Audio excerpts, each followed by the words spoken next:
Jimmy Carr and Adele.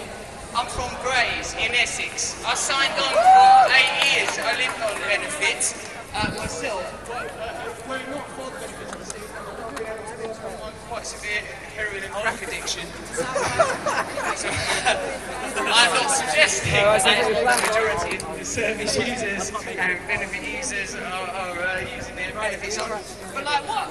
I suppose what I want to address is this, that it is not an inadvertent or irrelevant or hypocritical that I speak to you from the position of celebrity. The reason I became, worked to get into this position is because where I grew up, Grays in Essex, I felt like there were low expectations, low possibilities for people. People like me didn't have an awful lot of opportunity. I was presented with a marvellous, glistening spectacle. I remember as a kid when they built Lakeside Shopping Centre, I felt it was going to be the best thing that happened to my town and my community. Little did I realise that what that would do would suck the life out of the town centre, destroy the ties of community, and along with the erosion of jobs in that area, the closure of the Ford's factory where my grandfather and many of my friends worked, it brought to its knees a community of proud working people. This is an issue that affects the 100%, because none of us can be happy as long as any of us are treated with discrimination, as long as any of us suffer from inequality. I feel qualified to talk on this issue because when I was poor and complained about inequality, I was accused of hypocrisy, I was accused of bitterness and jealousy. Now I've got some money and I talk about inequality, they just accuse me of hypocrisy. It seems simply this subject ain't wanted on the agenda. Any event like this that draws people together, where we acknowledge our common unity, a coalition of people coming together to support an important issue like this, shows that people that, you know, work there, and they are just people, I've met them, and you know, Caroline, she's alright, it's not like they're inherently evil, is it? It's not like that they too have like a human essence and are sort of somewhere within them, souls. But when for what I think is important, what's important for me is the acknowledgement that power isn't there, power is here, power is within us. In a way, the revolution that's required is not a revolution of radical ideas, but simply the implementation of the ideas that they say we already have. Democracy would be nice, actually, where people were represented, where people's feelings were represented. I don't believe that the people of this country want to focus their hatred and anger on other people that don't have wealth or power. It's quite clear that the people that have wealth and power are the people that need to change, are the people that need to acquiesce, are the people that need to yield. So focusing our antipathy upon one another is unnecessary and unproductive. Coalitions of this nature have to grow. Collectivisation of power has to grow. We have to accept responsibility for our own communities, take power back from here, and continue to recognise that power is with us in our essence. I just by coincidence ran into a mate of mine who I went to school with in Grays. He gave me this thing about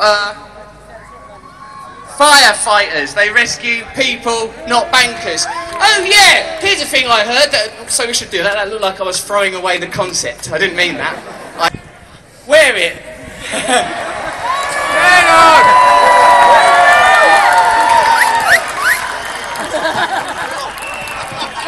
How does this become like a stew? I've been arrested. I was here that day that they took turf from Parliament Square and put it on Churchill's head. Later on down that road, I watched the Black Bloc destroy that McDonald's, which, you know, they don't agree with the desecration and destruction of public property. They don't support any violent form of revolution. I think peaceful change is what we want. But what the point I will make is that I fucking ended up naked that day as well, and it wasn't a good look.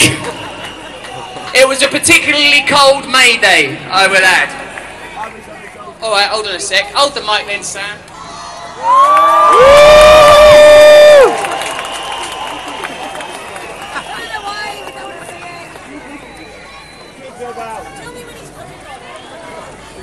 I'll never go after that. I've given you even my vanity. The last boundary, the one thing that keeps us from being completely connected, my belief in the individualistic self as a concept. Alright, so yeah, that's the thing I'm interested in.